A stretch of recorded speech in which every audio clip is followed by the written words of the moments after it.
Bonjour et bienvenue sur la chaîne EV, bienvenue pour ce nouveau Ioniq 28 Challenge. Qu'on démarre dans la voiture, c'est Ouais, parce qu'il est speed et on essaie d'aller au plus court. Donc, aujourd'hui, la voiture qu'on essaye, la voiture dont on va mesurer les consos et essayer de calculer les autonomies, c'est la Volvo EX30. Single Motor Extended Range. Extended Range. Là, je me demande si j'ai pas des bouts de pain au chocolat dans les dents. Mais c'est fait exprès, je t'ai ramené des chocolatines pour que tu aies une sale gueule après. Ouais, je l'avais bien senti, hein. Bon, j'avais une chocolatine dans la dent. Donc tout de suite, la fiche technique.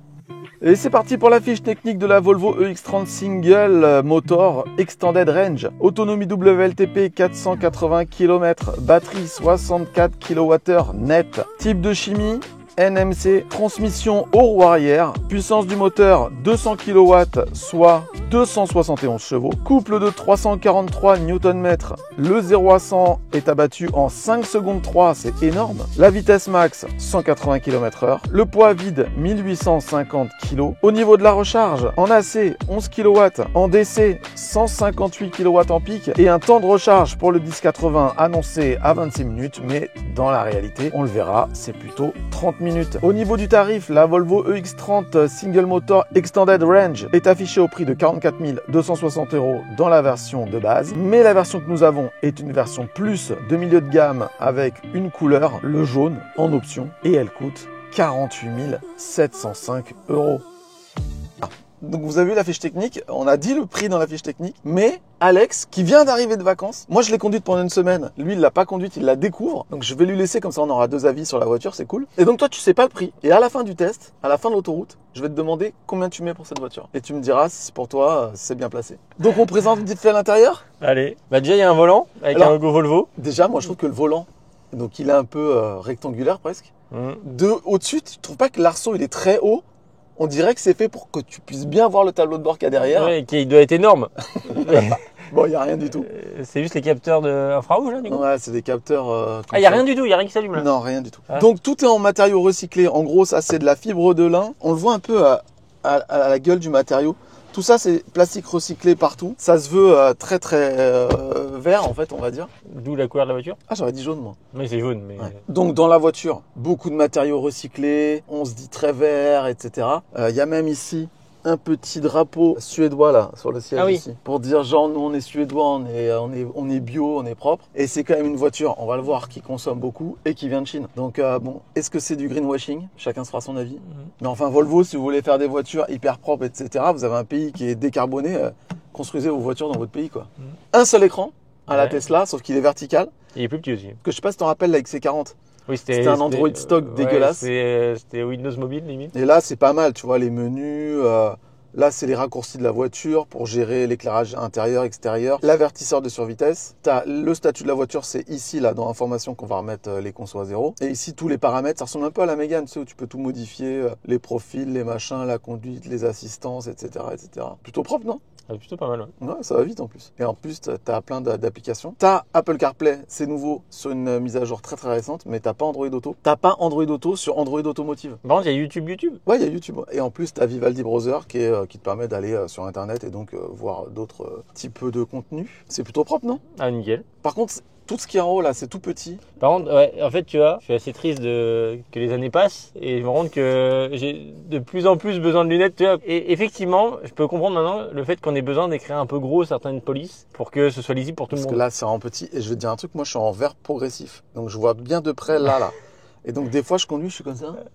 Parce que tous les trucs intéressants sont en haut. Ouais. Donc, t'es obligé de faire comme un débile. Bon, bref. Bon, voilà. Les aérateurs, là, c'est manuel. Moi, j'aime beaucoup les poignées de porte. Je sais pas si t'aimes bien. Les vitres. On peut en parler des vitres parce que c'est un sujet qu'on a déjà parlé plusieurs fois. Dinguerie. Vitres à l'avant ici. Moi, finalement, j'aime bien. C'est depuis que Unixis c'est au centre, je trouve ça plutôt bien. Et le fait d'avoir le bouton rire qui s'allume d'ailleurs, qui a l'air assez visible.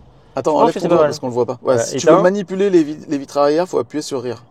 Ouais, mais le truc, c'est que tu es obligé de regarder. Tu peux pas appuyer sur le bouton rire sans regarder, c'est impossible. Et tu vas voir que là, tous les boutons du volant, en fait, c'est une grande plaque en plastique sur laquelle qui bouge comme ça. Ouais. Et en fait, trouver le plus quand tu es au régulateur, c'est trop relou.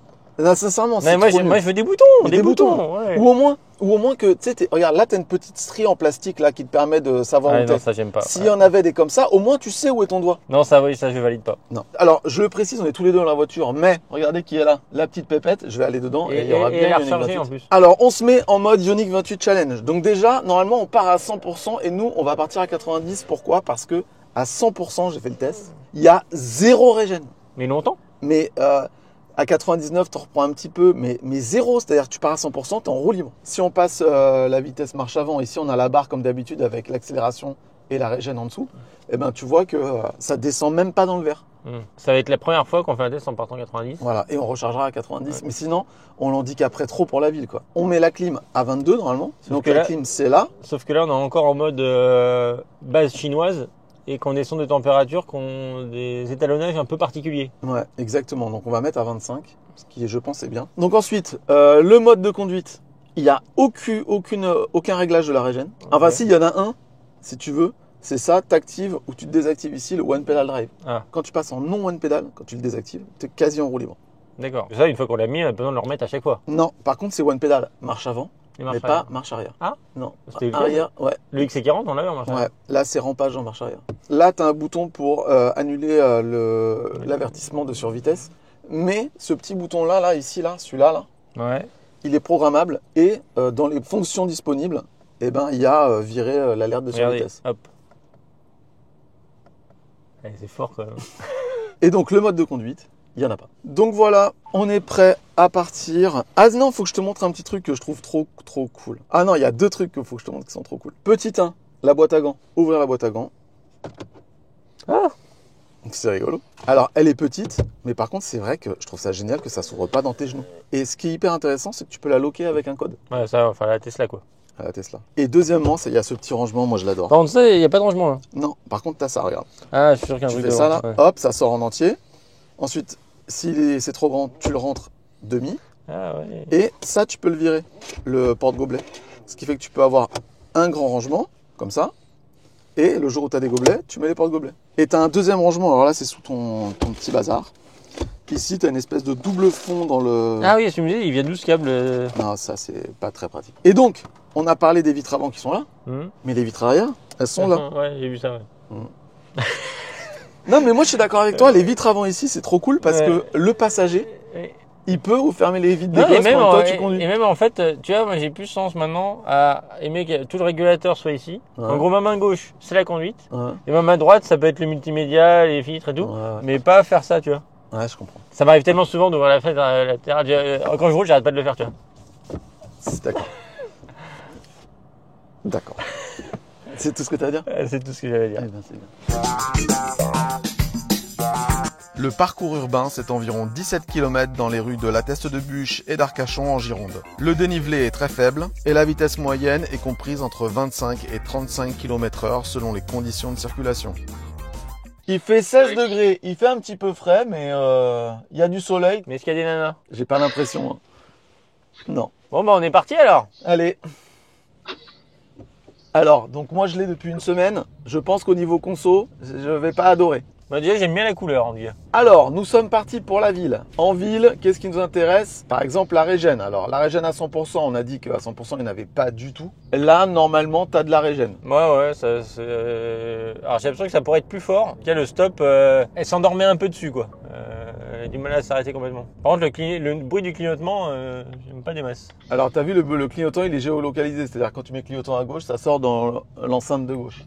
C'est pas un bruit très agréable, je trouve. La puissance de régène, tu verras, comme tu l'as dit, elle est assez faible, en fait. Là, faut que j'utilise le frein, tu vois, pour bien faire un arrêt comme je le ferais habituellement avec d'autres voitures. En fait, on l'a déjà mesuré parce que, donc, vu que je pensais que tu serais pas là pour l'essai, j'ai fait le test de régène avec Thomas de French Lefty Golf. J'ai le résultat, c'est pas bon du tout. Vous verrez ça plus tard dans la vidéo. Et donc, moi, je le sais pas à ce moment-là de la vidéo. Hein. Bah, je vais te le dire, mais je le couperai au montage. C'est 100 mètres. Ah ouais, Donc en fait, c'est une voiture one pedal. La régène est un peu trop faible pour vraiment avoir une conduite one pedal en fait. Ouais, bah là, depuis tout à l'heure, quand on vient de partir, j'ai fait, je sais pas, 4 arrêts. Et bah, il y en a 2 sur les 4 où j'ai utilisé le frein. Pas la pédale de frein. Hein. Pour expliquer rapidement le one pedal, hein, c'est qu'on lâche l'accélérateur et la voiture ralentit, va jusqu'à l'arrêt complet sans qu'on ait même besoin de toucher la pédale de frein. Du coup, on peut conduire à une seule pédale, seulement accélérateur. Ça n'empêche pas que la pédale de frein est toujours là pour faire des freinages plus appuyés. C'est pas parce que c'est une voiture one pedal qu'il n'y a qu'une seule pédale.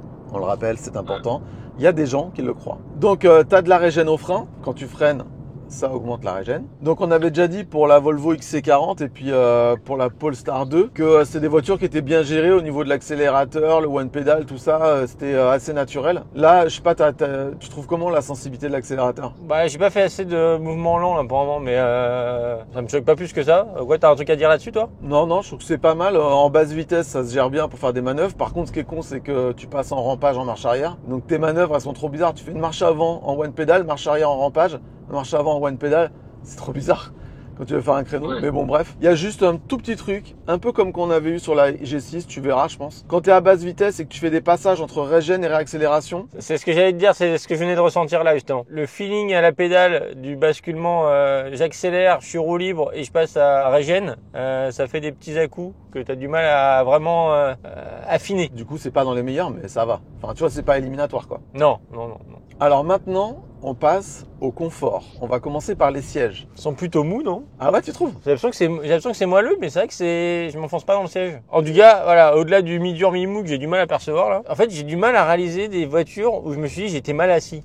Ouais. Moi j'aime assez la texture, je pense que c'est du faux cuir, ce qui est pas trop glissant. Là on est bien dans le siège, on sent un petit peu les coussins de baquet sur les côtés là. On est plutôt bien calé et au niveau design ils sont plutôt sympas. Non, pas de reproches à faire sur les sièges. Moi pour avoir fait 12h30 de route avec elle de suite, j'avais un peu mal au fion, comme on dit. Mais ça fait 2 fois que ça m'arrive, alors c'est peut-être mon séant qui est fragile, peut-être, je ne sais pas. Ouais, c'est ça. En tout cas, là, en conduite en ville, là, j'ai aucun reproche à faire sur la maniabilité, le feeling au volant. Il y a des gens qui regardent ta voiture jaune. Ah ouais? Ouais. C'est la voiture qui regarde? Ah, peut-être pas. Bon, après, au niveau confort des sièges, on a vu. Au niveau confort de la suspension. Bah là, on n'a pas passé de route suffisamment accidentée pour que je puisse te donner mon avis. Mais si je t'en parle, c'est parce qu'on arrive au passage à niveau. Ah, ça tombe bien.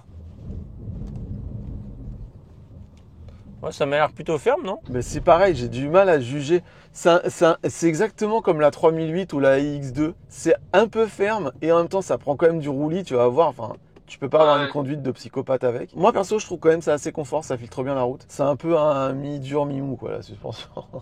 Les non-professionnels à bloc, quoi, ils arrivent tellement pas à juger, tout est mi-dur, mi-mou, quoi. Voilà, c'est ça. Bah, en fait, le truc, c'est que c'est pas un modèle Y et ça fait partie des SUV, quoi. Voilà. Bon, bref, voilà. Donc, vous en saurez pas beaucoup plus sur la suspension. Elle est coup-ci, coup-ça, mi-dur, mi-mou, mi-figue, mi-raisin. Maintenant, on va passer à l'ergonomie générale. On en a un petit peu parlé quand on était tous les deux dans la voiture. Je te donne rapidement mon avis. Déjà, les boutons au volant, on l'a dit, c'est vraiment une très mauvaise idée. C'est pas les boutons au volant la mauvaise idée, c'est la manière dont ils sont faits, les boutons au volant. En fait, même au bout d'une semaine, je suis quand même obligé de regarder, voir si j'appuie au bon endroit. C'est pas possible. Et ensuite, tout passe sur l'écran. C'est un peu moins bien fait que Tesla. Vas-y, là, tiens, si tu veux rabattre tes rétros. Oh là.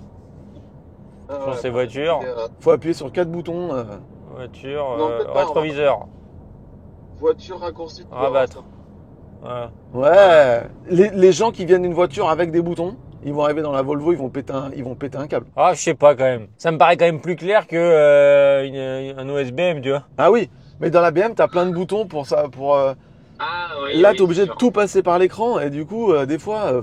Après, je trouve que quand même que les menus sont pas trop chargés. Il n'y a pas grand chose. Ah ouais. Tu vois, réinitialiser, j'ai trouvé assez rapidement, alors que chez BM, je passais par la recherche tellement je trouvais jamais. Ouais, super. On continue, on va passer à la recharge sans fil. Dans cette voiture, il y a un dock de charge par induction, mais le dock il se présente comme chez Tesla, c'est-à-dire que tu as 2 téléphones côte à côte. Par contre, moi je dis direct, il tient pas. Moi, ça fait déjà 3 fois qu'il se balade sur le côté et je dois le remettre en place. Ah, mais attends, est-ce que tu l'as appuyé pour qu'il tombe en dessous? Bah, il est dedans là. Faut l'enfoncer. Ah, ok. Ouais, j'aurais peur que ça raye le téléphone à force. Il y a que le dock de gauche qui charge par contre. Ah, et c'est pas ventilé contrairement à Xpeng par contre. Non, ça c'est pareil, 2024, mettez 2 docks de recharge quoi, bordel. Bon, au niveau du système, donc c'est un Android automotive. Non, t'as rien à dire, qu'est-ce que t'en penses? Bah, Android automotive pour moi c'est le must. Même si on commence à voir certains OS propriétaires Enfin voilà, j'en reparle encore, mais on était quand même bluffé par l'OS d'Xpeng. Mais Android Automotive, pour moi, si tu mets ça dans ta voiture, tu as au moins une garantie d'un système que tu comprends assez rapidement, qui va être évolutif, qui est maintenu par Google. Enfin voilà, ça apporte quand même beaucoup de choses. Et qui a le GPS Google qui est quand même, pour les voitures électriques, c'est quand même génial. C'est le critère qui pourrait me faire choisir une voiture, dont la X30. Contrairement au système Peugeot qui pourrait me faire ne pas le choisir. Voilà. Dans le système, on l'a vu, tu peux connecter tes comptes de musique en ligne, genre Spotify, Deezer. Et YouTube Music, ça c'est cool. Parce que tu as un store, donc tu peux télécharger tout plein d'applications. Après, il faut savoir quand même que le store n'est pas commun à toutes les voitures Android Automotive.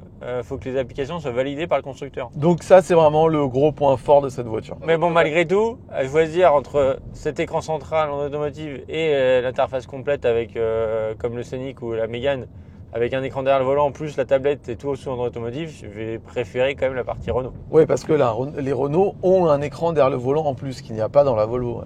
Et surtout que c'est un écran dans lequel tu peux mettre ta map GPS, donc ça c'est vraiment fort. Et tu as aussi une petite application quand même, qui est très mignonne, un petit peu limitée, et j'ai trouvé moi personnellement, alors c'est peut-être dans mes essais, mais très lente. C'est-à-dire quand tu cliques sur déverrouiller la voiture, tu as le temps d'aller te faire un café. Mais elle est là, tu sais où est ta voiture, quel pourcentage de batterie elle est, etc. Bon, et bien voilà, sous le soleil arcachonné, 18 degrés, ça monte petit à petit. On arrive à la fin du trajet ville. Et Alex est tout fier dans sa petite Volvo jaune fluo. Ouais, j'aime bien, jaune poussin, je dirais. T'as mis un t-shirt orange là? J'ai pas fait attention. Eh oui, j'ai un t-shirt orange. Oh putain. Donc quand on va faire les consos, tu vas être en t-shirt orange devant la voiture jaune fluo, ça va être...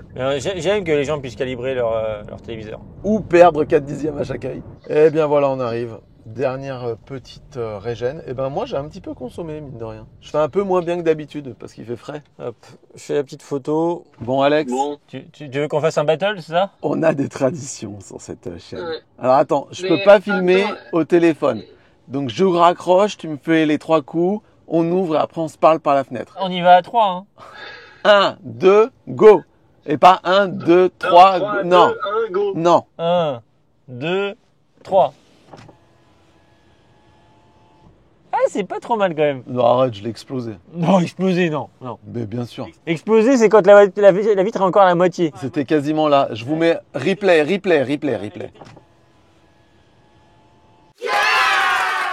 Tu nous montres la vitre arrière? Alors attends, faut que j'appuie sur le bouton rire. Je regarde s'il s'allume. Eh, sur le bouton rire, ça fait rire ou pas? Non. D'accord.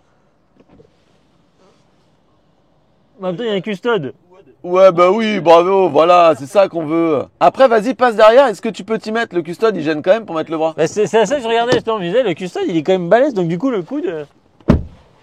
Ouais, c'est pas très pratique, parce que tu vois, t'es obligé de mettre le bras en avant, quoi. Alors que t'aurais envie d'être là, en fait. Donc oui, ça permet de l'ouvrir entièrement, mais au final, t'as pas envie de mettre ton bras à la vitre. T'as l'air tout engoncé là-dedans. Engoncé, je pense que c'est le terme que j'utilise jamais. Normal, j'ai du vocabulaire. Mais nonobstant, Ah putain. Au niveau de la conso, t'es bien? T'es content? ça consomme un peu, quoi. D'après ce que j'ai pu voir, 15. Ah non, ça consomme moins que ça, quand même. Ah ouais? Parce que j'ai rarement réussi à descendre sous les 16. Après, on a roulé lentement, là. T'as pas une moyenne de... Ah si, 23 km/h. Ouais. C'est 25, normalement. Ouais, entre 25 et 35. Ouais, on est peut-être un peu lent. Bon, eh bien, c'est l'heure de passer à la route. Le parcours routier, c'est 25 km composé en grande partie de portions à 80 km/h avec des ronds-points. Là encore, le dénivelé est très faible. La vitesse moyenne est généralement de 65 km/h. Il y a une tradition, si vous nous regardez, vous savez. Petit Shifumi. Il n'y a pas le puits, hein? Je suis hors entraînement, là. Est-ce qu'il y a un entraînement à ça? Une manière de libérer son esprit, ne pas penser au puits. Allez, vas-y. Shifumi. Allez, je passe devant. Au milieu de la route, on intervertira les positions. C'est pour qu'il n'y ait pas d'avantage aérodynamique. Déjà, il y a comme un bruit d'air. En fait, oui, il y a la vitre arrière ouverte. Ah, en plus, le tactile pour les vitres arrière, t'appuies dessus, il s'active pas tout le temps. Donc, du coup, T'es obligé de regarder. c'est ça. Je sais qu'il y a des gens qui aiment bien le bouton rire parce que comme ça, ils sont sûrs quand ils veulent manipuler que les vitres avant qu'ils manipulent que les vitres avant. Et effectivement, nous, quand on a les 4 boutons, ça arrive des fois qu'on ouvre les vitres arrière. Mais moi, je mettrais juste un loquet qui va vers l'avant ou vers l'arrière. Au moins, tu sais, s'il est vers l'avant, c'est l'avant, et s'il est vers l'arrière, c'est l'arrière. Mais ouais, les gars, l'ergonomie, c'est faire les choses sans les regarder. C'est dingue. On est en voiture. Bon, bref. Allez, régulateur de vitesse. Alors, comment il se met en route, celui-là? Tu baisses le levier de droite vers le bas. Ah, d'accord. Quand tu mets la vitesse, là? Tu fais plus, moins. Mais ça marche hyper mal, hein. Si, il faut avoir le doigt au bon endroit. Ah ouais, enfin même en regardant le truc, en essayant de cliquer dessus, t'es à 2 mm à gauche du truc, il prend pas en compte le fait que c'était plus. Mais je te l'ai dit que c'est pas bon. Là, du coup, ça retire toute une ergonomie d'usage. Alors, il manque un truc énorme. Vu qu'elle lit les panneaux, il manque un petit bouton pour dire accorde-toi à la vitesse des panneaux. On est d'accord? Ah ouais. Alors, dans les options de la voiture, tu peux spécifier que tu veux que la vitesse du régulateur s'adapte automatiquement au panneau. C'est possible. Mais elle lit très mal les panneaux. Et 2, ça marche une fois sur 3. Donc vraiment, j'ai pas compris. Il doit y avoir une règle parce que ça le faisait une fois sur 3. Trop bizarre, j'ai pas compris. D'accord. C'est pareil, si tu veux régler la distance entre toi et la voiture de devant, c'est dans le menu. Ah ouais. Ouais, pour moi, là, déjà, j'essaie de prendre mes marques, je découle la voiture, en même temps que tu m'expliques. Effectivement, je trouve que l'ergonomie est pas ouf, hein. Bah, déjà, par la partie régulateur. Là, en fait, tu vois, pour moi, quand tu appuies sur un bouton, tu devrais être sûr que ça a fait ce que tu as demandé. Sauf que là, t'appuies, t'es pas sûr, et en plus, pour voir l'information, pour te confirmer que c'est bon, c'est pas hyper lisible parce que c'est petit. Donc, t'appuies sur plus, tu penses avoir augmenté la vitesse, mais tu sens que ça n'a pas augmenté, tu regardes, tu fais non, ça n'a pas augmenté, tu regardes ton doigt pour voir si c'est le bon endroit pour appuyer dessus, tu fais ah, c'est bon, je vois sur l'écran que ça a bien augmenté. C'est un enfer. On est d'accord. Donc le régulateur, il s'adapte pas au rond-point, etc. Vraiment, c'est un régulateur un peu de base. Moi, il s'adapte aux voitures de devant quand même, hein. Oui, régulateur adaptatif de base. Et le lane assist, il est activé, c'est bon? T'as la petite piste bleue là, à droite, en haut, à droite. Ouais, enfin, elle est verte. Ouais, c'est ça. Ouais. Eh bien, le lane assist et l'autopilote en général, on l'a fait passer à l'autopilote challenge. Alors sans Alex, parce que Alex, il se dorait le fion en Italie avec son string orange. Voilà. Et c'est pas terrible. La vidéo est à venir, abonnez-vous à la chaîne EV. Est-ce qu'il y a un volant capacitif? Bah là, c'est toi qui dois me le dire. Non, il est pas capacitif. Et alors, cette voiture, pas de volant capacitif. Tu sais, c'est un peu comme la Ioniq 28. Bah, des fois, t'es en ligne droite, elle a le lane assist, tout va bien. Et elle t'engueule au bout d'un moment parce que t'as pas assez bougé. Ouais. Et ben, la Volvo, elle a un pré-avertissement qui te dit, faut bouger le volant. Mais il est en haut à droite de l'écran en tout petit, tu le vois pas en gros. Ouais, c'est ça, c'est exactement ça, ouais. Et donc, tu vas voir que sur l'autoroute, il y a des chances que tu te fasses assez souvent engueuler finalement. C'est pas comme chez Tesla ou chez toi où t'as ça dans le tête haute. Là, tu le vois pas, le truc secoue le volant. Mais ça fait le job. Tout le monde n'est pas super friand d'ADAS. Pour ceux qui l'utilisent que de temps en temps, ça suffira largement, quoi. Moi, je suis d'accord. Après, pour le moment, là, de son usage, à part l'ergonomie que je trouve vraiment pourri, il m'a pas fait de trucs farfelus, quoi. Je suis pas dans une MG non plus, tu vois. Ouais. Eh bien voilà, on arrive à la fin du trajet de route. Et là, on va voir un petit peu si la Volvo, elle a un bon rayon de braquage. Vas-y. T'as dit rayon de braquage, merci, j'y sais. Allez, si je tourne sur place. Oh là, ça a l'air de tourner grave. Ça tourne pas mal quand même, hein. Ah, ça y est, on fait la ronde. Allez, c'est parti. Regarde, je me rapproche de toi, je pense que c'est moi qui tourne plus. Bon alors, ce petit trajet routier, ça t'a plu? Bah, c'est correct, pas de gros défauts en tout cas sur le feeling. Ces manches, c'est un poil au-dessus de la console. T'es en dessous de 15 là? Ouais. Ok. J'ai dû faire 350 km de départemental à 50 km/h de moyenne. J'étais à 16,5, un truc comme ça. Et là, je suis à 59 km/h de moyenne.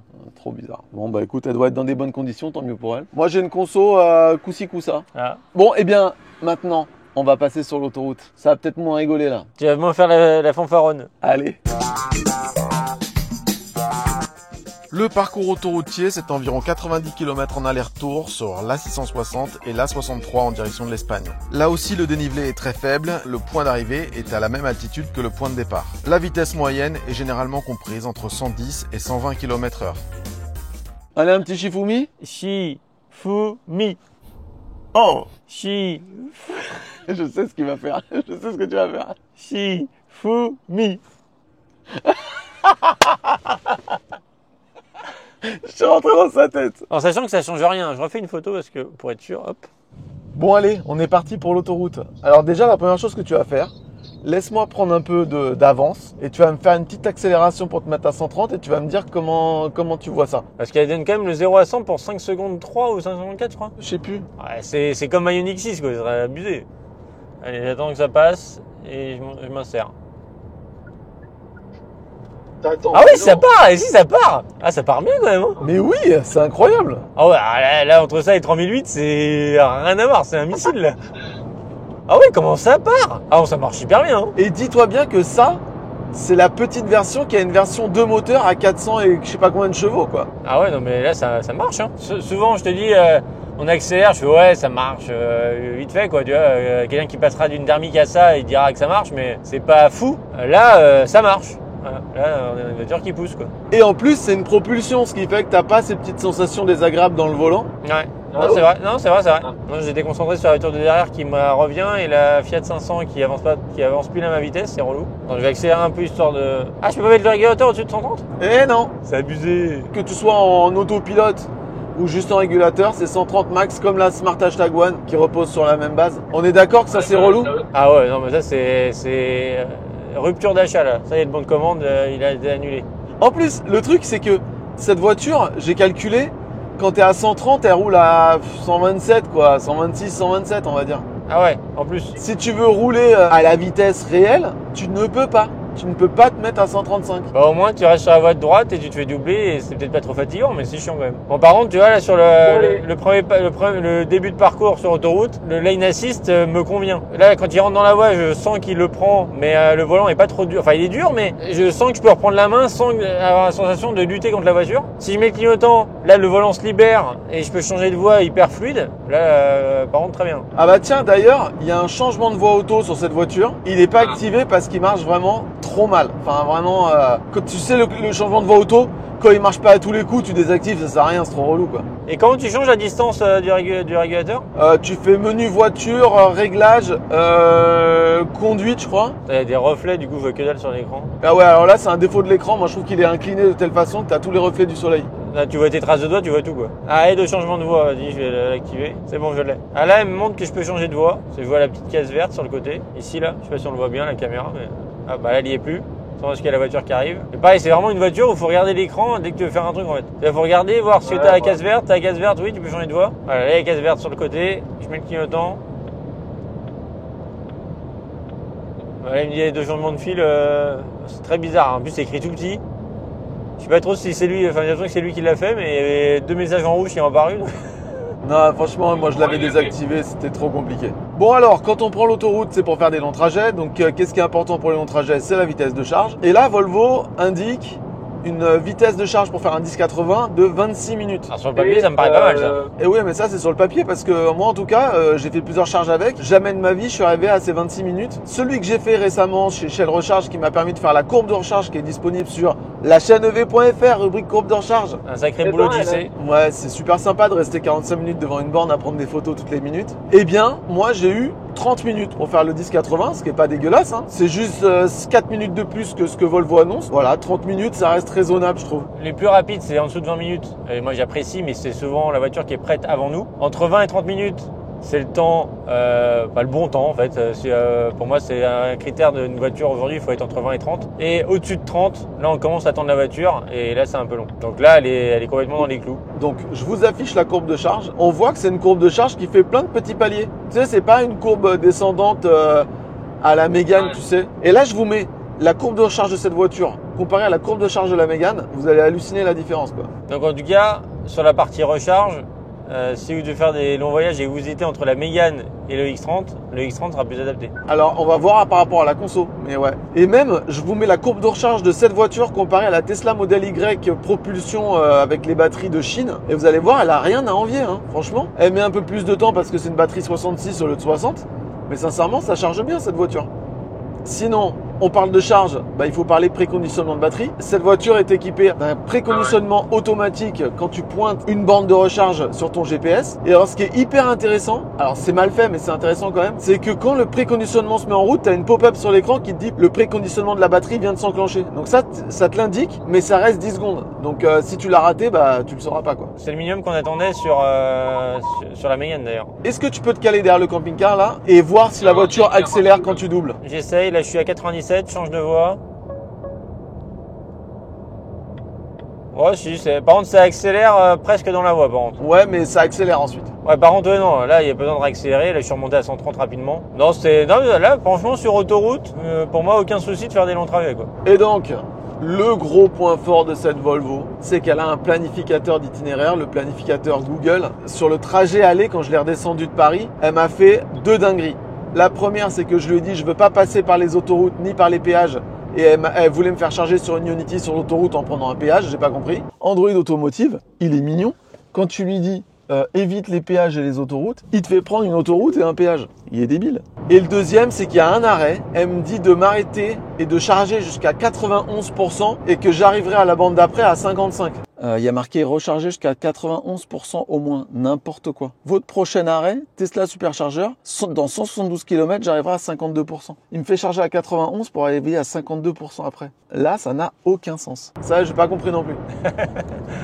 Ah, effectivement, là, il y a un loupé, là. Au-delà de ça, la base de données de borne Google, c'est une des plus fournies de toutes, quoi, et une des plus à jour. Donc, trouver une borne, c'est les doigts dans le nez. Le planificateur, mais même s'il fait des petites dingueries, tu arriveras à destination. Finalement, tu cherches pas à 91, tu cherches à 80, et que tu repars, il se réadapte, de toute façon. Donc, Ouais, tout se réadapte et tout. Non, mais vraiment, c'est top, quoi. Et bien sûr, tu as une estimation du pourcentage batterie que tu vas avoir à l'arrivée à destination. Et moi, je l'ai trouvé très, très précise.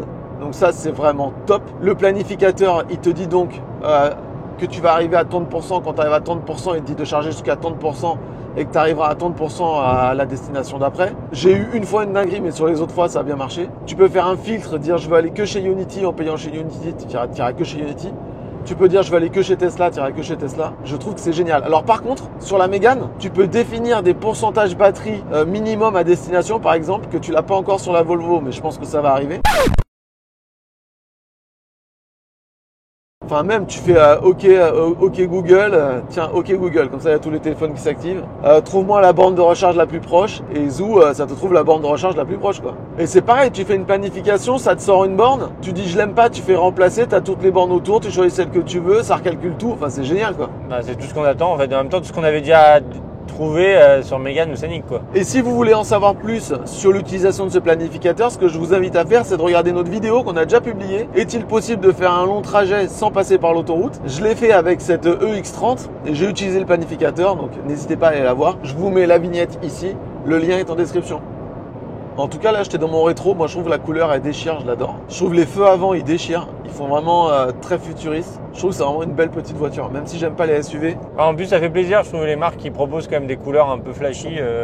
Toujours du gris, du noir, du blanc, du bleu. Voilà, malheureusement, c'est un peu comme chez Xpeng. La palette de couleurs de la XC60, en gros, c'est du gris, du noir, du bleu et du jaune. Comme la Xpeng G60 propose un orange. Bon, ben voilà, là on vient de sortir l'autoroute pour faire demi-tour. Et quand on fait demi-tour, eh ben on change de position pour pas qu'il y ait un avantage aérodynamique. Toujours, on l'a déjà dit 100 fois. Vous avez vu un truc jaune passer? C'est normal. Bon, ben voilà, on termine le tronçon d'autoroute. On va voir combien consomme cette EX30 sur autoroute. Il faudra quand même prendre en compte, quelque chose qu'on a remarqué, c'est que là on n'a pas activé le planificateur, donc il n'y a pas de préconditionnement batterie. C'est pas impossible qu'on ait une consommation moindre que celle quand on met le planificateur avec préconditionnement de batterie. Alors moi aujourd'hui je fais des consos normales, tu vois. Là il fait 21 degrés. Je fais vraiment des consos pas extraordinaires mais bien. J'ai pas encore regardé, moi je regarde tout de suite. Ça y est, tu l'as vu? Ouais. Ah bon, bah ça doit être normal alors. Normal. Pourquoi t'attends un waouh? Non. Oh. Ouais, voilà, hein, je m'attendais à un oh, ah. Alors maintenant, Alex, tu ne connais pas le prix de cette voiture. Tu vois, par exemple, Tesla Model Y, allez, on va dire, tu peux les avoir à 36, mais en ce moment, le prix, c'est plutôt à 38, 39, disons. Xpeng G6, 42. Renault Mégane, 36. Elle n'a pas le bonus, donc tant pis, hein. Fallait pas fabriquer en Chine. À combien tu l'achètes? Bah, je pense qu'elle devrait être entre 38 et 42, je dirais. Elle est entrée de gamme, elle est à 43. Ah, tu vois, 42. Bon, ouais, 42, ça commençait, vu qu'il n'y a pas le bonus et tout. Pour le même prix, tu as une Xpeng G6. Et pour moins cher, tu as une Tesla Model Y. Bah, moi, le duel Tesla et Xpeng G6, on avait déjà fait, et pour moi, c'est le G6, personnellement. Mais du coup, ouais, moi, je prends G6, face à ça. À 42 000 et quelque chose, la version entrée de gamme, hein, elle est un petit peu trop chère, peut-être. Maintenant, test de régène sans Alex, parce que je pensais qu'Alex serait pas là et qu'il a pas beaucoup de temps, donc voilà. Donc ça, c'est avec Thomas, on y passe tout de suite et après, on va recharger la voiture, mais ça, c'est avec Alex. On va faire le tour un peu extérieur de la voiture. Allez, on y va.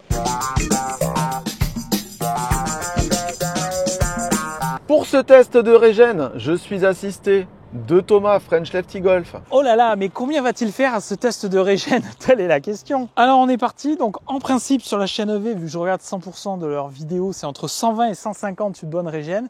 On va voir combien fait la Volvo. Je pense pas que le score soit incroyable. Il est venu me filer un coup de main pour le test de régène et pour l'Autopilote Challenge que vous verrez bientôt sur la chaîne. Donc abonnez-vous évidemment, abonnez-vous à notre chaîne si vous voulez rater aucune vidéo. Autopilote Challenge, c'est des vidéos où on teste les systèmes d'autopilote, c'est-à-dire régulateurs adaptatifs et lane assist, c'est-à-dire conduite autonome de niveau 2, eh bien Thomas était là, vu que Alex est en train de se dorer la pilule. Donc le concept c'est simple, je roule, je me mets sur cette petite route de zone industrielle à 80 km/h grâce au régulateur de vitesse. Hop, je le lance. Allez, hop. Et une fois que j'arrive au niveau de Thomas, je coupe. Touc. Voilà. Et là donc je regarde combien de mètres je parcours avant de m'arrêter de 80 donc à 0 km/h. En plus, elle a one pédale, donc je touche à rien jusqu'à l'arrêt. Eh ben, allez, arrête-toi, arrête-toi, arrête-toi. Ça y est, je mets les warnings. Ouais, bah, 180 mètres. Ouais, en fait, c'est un peu fait qu'on avait oublié d'enregistrer. C'est que du faux. Attends, on avait oublié. J'avais oublié. Parce que moi, si tu viens sur ma chaîne, Y a pas si de je truc comme n'allume ça. pas la caméra, je vais pas te dire c'est à toi de le faire. Ben non, c'est ta caméra. Ben non. Voilà, et donc on refait du faux. Voilà, on en est à 8 fois, mais les résultats sont vrais. Putain, c'est que du fake la chaîne EV. Hein. Allez, oh. Ouais. Bonjour. Bonjour. C'est pour une recharge, c'est possible? Ouais, tout à fait. 1 euro le kilowattheure. Ah, on se croira en Italie. Ah, eh ben oui. Bienvenue. On entend le petit bruit, hein. En marche arrière plus qu'en marche avant. En marche arrière, ouais. Il est bien l'écran. On n'en a pas parlé. Ouais, mais il prend un tiers de l'écran, quoi. Ouais. Et en plus, ouais, l'orientation, on a plein de reflets. Hein. Bon, voilà. Mode parking. À noter que quand tu es passé en mode parking, le frein de parking s'est serré automatiquement. C'est pas des poignées affleurantes chez Volvo, c'est des poignées normales. Donc là, par contre, on peut pas l'éteindre. Hein. C'est un tout seul, on est d'accord. Oui, voilà, on l'a pas dit. Il n'y a pas de bouton marche arrêt. Il y a un frunk? Eh ben, on va voir, tiens. Allez. D'après toi, est-ce qu'il y a un frunk? Ouais, je suis tellement nul au Shifumi. Non, attends. Il y a un frunk ou pas d'après toi? Ça me surprendrait qu'il y en ait un. Ah si, c'est pas mal. Bref. Par contre, c'est cheap. Hein. Ah, mais tu peux pas le faire tenir. Ah ouais. Non, et puis, franchement, je suis pas sûr que tu mettes un câble là-dedans. Voilà, mais il y en a un quand même. Il y en a un. Et puis, il y a des vérins. Et il y a des vérins. Ouais, Il y a des des vérins. Et la peinture, attends, relève. Regarde la peinture ici. Ah, on avait ce phénomène-là aussi, ça me rappelle. Sur la Skoda Enyaq. Skoda Enyaq. Ouais, c'est à peine peint ici. C'est... On sent que c'est ce qui est vaporisé au-dessus quand ils ont peint ici, c'est arrivé là. Est-ce que tu peux me montrer un peu la signature visuelle de la voiture? Parce que c'est assez sympa à l'avant surtout. C'est où les feux là? C'est peut-être dans l'écran. Hein. Ah ouais, ce serait abusé. Éclairage extérieur. Parce que quand je veux passer en mode automatique, il me dit configuration requise. Ah voilà. Donc, ça, c'est les feux diurnes. Mais le clignotant à gauche, ça, c'est très joli quand il y a le clignotant, ça remplace les feux diurnes. Et vas-y, mets genre appel de phare. Voilà, là, c'est les feux de route, feux de croisement. Moi, les clignotants à l'avant, je les trouve magnifiques. Et je fais pareil derrière. Donc là, feu diurne. Vas-y, freine. Là, je freine déjà. Freine, ok. Clignot. Ouais. Et marche arrière. Voilà. Le petit phare arrière. Vas-y, mets clignot en plus. Voilà. C'est très joli, hein. Ouais, par contre, viens voir. Donc là, on est en mode auto pour les phares. Si je veux passer en mode fixe, je veux les feux forcés, j'appuie, mais là, il y a un message qui me dit configuration requise. Et il faut que j'aille appuyer sur le OK du volant pour que le message parte. Bon, allez bien, on va faire ce que tu adores. Donc ce que je vais faire, tiens-moi le téléphone. Ce que je vais faire, c'est que moi, je vais me mettre en position pour moi. Ah, ça va, t'étais pas trop près du volant cette fois. Ok, vas-y. Attends, je retire mon switch, il fait chaud. Je suis désolé pour vos yeux, messieurs, dames. Oh non, là, c'est... Non. Oh là, je voyage pas là. T'arrives à mettre tes pieds sous le siège, mais t'es un peu serré. Et au niveau de la tête? Au niveau de la tête, ça va. Enfin, c'est... Ah mais tu vois, regarde, tu vois, je me dis tiens, je vais m'allonger un peu. Ah non, c'est pas possible. Et même au milieu. Et en plus, au milieu, tu dis t'as de la place, mais là, du coup, t'es hyper serré, quoi. Bon, il n'y a pas de tunnel central, enfin, il y a une petite bosse. Il y a une toute petite bosse. C'est pas complètement plat. Mais ah, ça communique avec devant. Oui, là. ça communique avec devant. Là, tu peux passer, tu sais, comme pour les prisonniers, tu sais. Tu peux passer un truc à ton enfant derrière. Tiens, vas-y, c'est bien, tiens. Attends, on va faire un test, vas-y, filme. Vas-y, moi, je voudrais un pain au chocolat. Tu veux un pain au chocolat, tiens. Ok, au moins il n'y a pas de contact direct et on risque pas de se faire frapper par son enfant quand on lui donne quelque chose qui va pas. Donc là les vitres du coup c'est ici, donc celle de... Attends, on monte, comment on monte? Ah c'est bizarre ça. Ne recommence pas avec cette sorte de lève-vitre. C'est bien, t'as mis des miettes partout du coup. Ouais, je sais, je suis désolé. Désolé Volvo. C'est le bouton pour le coffre? Ça c'est le bouton pour ouvrir le coffre. Petite pensée à Fabien qui nous avait dit qu'avec sa Mégane, le bouton ça le faisait chier. Je trouve que ça sera plutôt bien placé moi. Ouais, mais dans le noir, tu le trouves pas en fait. Ah oui. Mais moi, il y a un truc que je trouve cool, c'est que l'autre jour, j'avais les mains prises avec des choses, et ben j'ai eu juste à pousser avec le doigt, Ouais. ça a ouvert. Ah mais c'est vrai que T'es pas obligé de mettre la main en dessous. Allez. Ah, il y a de la place quand même. Ouais, il y a un sous-coffre assez grand. On peut passer la tablette en dessous ou pas? Je Ouais. pense que oui. Voilà, comme ça, là. Ah ouais. Du coup, t'as un... Ah, tu peux mettre deux profondeurs en fait. C'était encore un sous-coffre quand même malgré tout. Ouais. Bon, il est petit le coffre hein, quand même. Hein. Allez, rechargeons cette On voiture. va changer cette voiture. Donc on prend un câble T2. Pendant que tu prends le câble, je monte juste les jantes. C'est des jantes plutôt aéro, 19 pouces. Et on est monté sur des Goodyear Efficient Grip Performance SUV. La trappe, elle est arrière Ah, droit. je la cherchais, mais là non, je la trouvais Non, pas. elle est de ce côté-là, arrière droit comme chez les Tesla. Donc, compatible avec les superchargeurs. Un cache pour le T2, un cache pour le Même CCS. si maintenant, ça me saoule d'avoir le cache sur T2 sur la plupart des voitures. Ouais, j'ai un dessous d'avoir des caches tout court même. Là, on pourrait croire que c'est un bouton. C'est pas un bouton, c'est juste un voyant. On peut rien faire. Ah ouais? Non, il n'y a pas de bouton déverrouillé là. Ah, c'est dommage ça. Bon, bah du coup, T2 sur la voiture. Donc la T2 côté borne.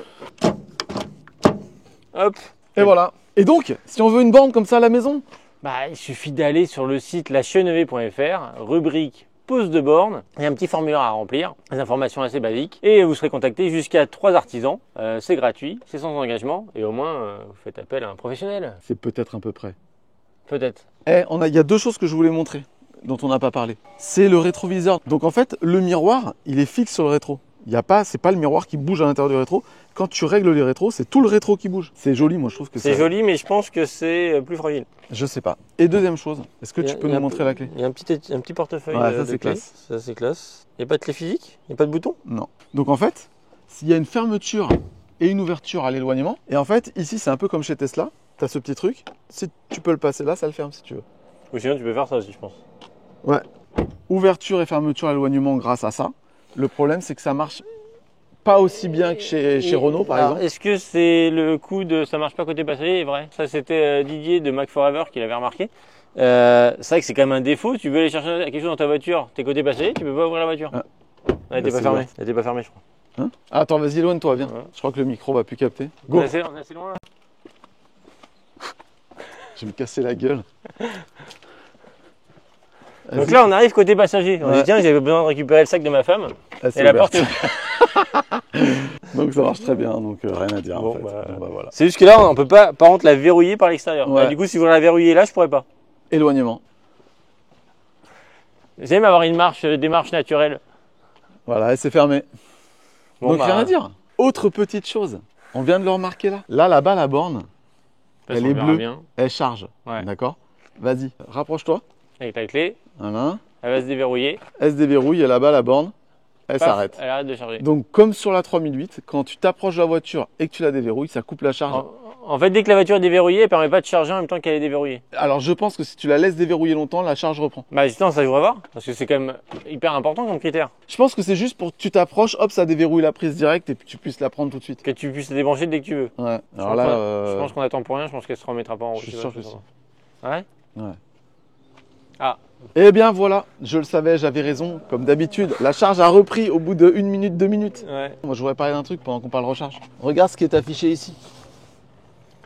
Il n'y a rien. Là, il y a l'écran de la recharge. Tu peux régler, te mettre à 90% max pour le quotidien ou 100% pour le trajet long ou un truc personnalisé, c'est sympa. Tu peux limiter la puissance de charge. Si tu te branches chez quelqu'un et que tu veux pas exploser sa prise, tu vois, tu te mets à une faible puissance. Mais Il y a une charge programmée, mais. il y a aucune puissance. Si, il y a marqué en ampères, là, 32 Ouais. ampères, c'est tout. Ouais. Merde, indiquer la puissance en kilowatts. Bon, allez, on passe au conso. Ah ouais, parce que ça paraît moins qu'attaque prévu. Bah ouais, je suis pressé de savoir. Bon, ben voilà, on va faire les consos. T'as pas l'impression de... Ah, t'es là, j'y sais. Oui, voilà. Ah, par contre, moi je peux me mettre là, on me voit encore. Ça, c'est vraiment pas drôle, c'est pas gentil. Allez, on y va. Conso de la Ioniq 28 en ville. Je sais plus combien de kilomètres on a fait, j'ai pas pris la photo. 16,6. Voilà, merci. Et j'ai consommé 9,5. J'ai consommé un peu plus. J'ai consommé 13,3. Ça m'étonne tellement, j'ai pas réussi à avoir des consos en dessous de 16 moi. L'écart de consommation entre les deux voitures s'affiche là. Sur la route, on a fait 25 km comme d'habitude et j'ai consommé 10 tourons. Bah, j'ai consommé. Ouais, c'est marrant, je crois que c'est à peu près le même écart. T'as 0,5 de plus que la ville. Ouais. J'ai fait 9,5. Bah, j'ai fait 0,5 de plus aussi. Donc tu es à J'ai 13,8. 13,8. Ok. C'est pas une bonne conso, mais c'est pas vraiment une mauvaise conso. Non. Et sur autoroute, avec l'Ioniq 28, on a fait 87,4, donc pareil avec. Combien t'as fait toi? 87,7. Ouais, ok, c'est pas mal. Et j'ai consommé 15,9 kWh au 100 km. On est parti ce matin, il faisait plus froid, ça s'est adouci, on était à 21 à la fin, donc là on revenait dans des consos, même s'il y avait le soleil qui fait un peu de clim. Bon bref, je parle beaucoup, c'est ça. Peut-être que tu as envie de donner le chiffre de conso et que là tu peux Tout le pas. monde s'en parce fout, que allez, je m'en vais. J'enchaîne, Non, je parle. bon. Tout le monde. Non mais en fait, tout le Non, monde. mais je crois que cette conso, vous ne l'aurez jamais. Voilà. Tout le monde attend le chiffre de conso d'autoroute. C'est Ouais. le chiffre qui les intéresse le plus. Et moi là, je fais quoi? Je parle. Et là, les gens me détestent. Ils me détestent. Ils se disent pourquoi il parle comme ça? Pourquoi il arrête jamais de parler? En plus, il a rien à dire. Il dit rien d'intéressant. Mais pourtant, je continue. Ta gueule. J'ai envie. T'as un petit café? Allez. Ouais. Du coup, je vais enfin donner le chiffre de consommation que j'ai relevé. Attends, je dois dire quelque chose. Non, c'est pas vrai. C'est un peu long là. Du coup, elle a fait 21,3. Ce qui est pas une bonne conso, mais qui est pas catastrophique. Je m'attendais à 24. Et moi, je pense que sur l'autoroute, c'est 24. Alors, je peux pas vraiment le dire parce que la vidéo qui est passée précédemment sur la chaîne, j'ai fait que de la départementale nationale. Écoutez, je la remonte demain à Paris. Je vais prendre que l'autoroute. Je vous mets là, en bas, en sous-titre, la conso que j'aurais eu sur la globalité d'autoroute avec les préconditionnements En roulant à 130. en roulant à 130. Attention parce que depuis peu, on augmente de 5% la Ouais. conso d'autoroute parce qu'on pense que notre parcours d'autoroute, avec les deux échangeurs, Ouais. il fait baisser un peu. Donc, on verra. Donc maintenant, les chiffres définitifs, c'est là. Et c'est Alex qui fait la voix. Bon allez, c'est parti pour les chiffres. Donc on commence par mettre à jour les moyennes de consommation de l'Ioniq 28 sur les 38 derniers essais, plus celui d'aujourd'hui. On calcule ensuite les écarts de consommation du Volvo EX30 en pourcentage par rapport à l'Ioniq 28, ce qui donne plus 40% en ville, plus 38% sur route et plus 34% sur autoroute. On se retrouve donc avec les consommations normalisées suivantes: 13 kWh au 100 km en ville, 14 points sur route, 21,9 sur autoroute et une consommation mixte de 16,3 kWh au 100. En tenant compte de ces consommations et de la capacité utile de la batterie de la EX30, cela nous donne les autonomies suivantes: 492 km en ville, 454 km sur route, 292 km sur autoroute et 205 km entre 80 et 10%, soit entre deux points de recharge sur autoroute. Car on le rappelle, il n'est pas pertinent de charger au-delà de 80% sur autoroute car la puissance de charge baisse passé 80%. Lors de notre essai, l'ordinateur de bord nous a indiqué avoir consommé 26,07 kWh. On a ensuite rechargé la voiture à 100% sur notre borne monophasée 7 kW et la borne nous a indiqué avoir envoyé 30,36 kWh à la voiture. Il y a donc un écart de 16,5%. Cet écart fait partie des scores moyens, les meilleurs sont dans les 10-12%. Si on applique cet écart à notre consommation mixte, on passe de 16,3 à 19 kWh au 100. Ce qui place le Volvo EX30 à la 29e place de notre classement actuel. Il se situe dans la deuxième moitié du classement, juste derrière le modèle Y LR qui lui est en 4 roues motrices, et juste devant la Fiat 500e. Concernant le temps pour parcourir 1000 km, il se situe au milieu du classement avec 10h53 et 4 charges, une durée totale de 2h11, là où les meilleurs font environ 1 heure de charge. Si on met en lien la vitesse de charge avec la consommation moyenne sur autoroute, on peut calculer une vitesse de charge en km/h, ce qui donne 410 km/h pour le Volvo EX30. On a ajouté le coût de recharge au 100 km en prenant en compte un prix moyen du kWh. 3,80€ à la maison et 12,90€ sur autoroute. On termine avec le test du frein régénératif, où l'on mesure la distance pour passer de 80 km/h à l'arrêt complet, et l'a effectué en 180 mètres, ce qui est beaucoup trop long d'après nous, car il nécessite d'utiliser régulièrement la pédale de frein. Tous ces résultats sont à retrouver sur notre site lachenevée.fr. Bon et bien voilà, je sais que vous êtes triste, c'est un malheur absolu, mais c'est vrai que cette vidéo s'arrête maintenant, c'est terminé. Il est temps de retourner à une activité normale. Si vous avez aimé cette vidéo, n'hésitez pas à la liker. Abonnez-vous à notre chaîne pour rater aucune vidéo. Et vraiment, mais c'est pas du marketing, c'est vrai. Plus on a d'abonnés, plus c'est facile d'avoir des super plans. Par exemple, dans 2 semaines, on va essayer une voiture incroyable. Ça se trouve, même la vidéo va passer avant le X30 parce que voilà. Et ça, c'est grâce au fait qu'on ait beaucoup d'abonnés. Je suis trop content de ça. Ou quand on veut de la réactivité, qu'on veut un véhicule tout de suite, rapidement, pour X raison, on a plus de poids et en plus d'abonnés. Vous pouvez aussi nous retrouver sur Instagram parce que c'est sur Instagram que tout se passe. C'est là où on parle le plus avec nos abonnés et où on diffuse le plus de nouveautés ou d'actu ou de voilà. N'hésitez pas à regarder la vidéo du road trip avec le X30. Est-il possible de voyager de longue distance sans prendre l'autoroute? Est-ce que c'est la galère? D'après toi, c'est la galère? Je pense juste que c'est long. Il faut regarder cette vidéo pour en avoir le cœur net, je pense. Allez-y, Elle est en description. On enchaîne. Bon, allez, salut. Allez, Et à la prochaine pour une autre vidéo. Pour une autre Salut. vidéo. Exactement.